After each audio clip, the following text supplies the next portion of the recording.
6 বছরে প্রায় ৮০,০০০-এর বেশি গাছ রোপণ এবং বিতরণ করেছি নট রোপণ অনলি। এই যে মানিকগঞ্জের পাশের হরিরামপুর উপজেলায় গেলাম, ওখানে কোরডি গ্রাম আছে, ওখানে শাহজাহান সর্দার নামে এক লোক আছেন। শাহজাহান সর্দার প্রায় ৩০,০০০ গাছ দিয়ে তার গ্রামকে সাজাইছে। ওখানে গ্রামবাসীও খুবই ভালো, তারা গাছের যত্ন নিয়েছে, গাছগুলো এখন বড় বড়, দেখতে অদ্ভুত সুন্দর। এটা আমার এক ধরনের প্রেম বলতে পারেন।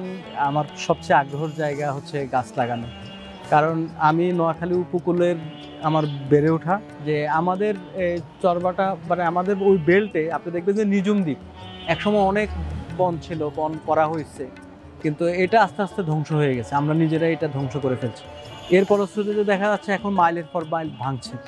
তারপরে আরও একটা জিনিস দেখবেন যে আমাদের খালগুলো নাই, তো এটার কারণে আমাদের এখন পানির সংকট, এই রমজানেও আমরা পানির সংকটে ভুগছি।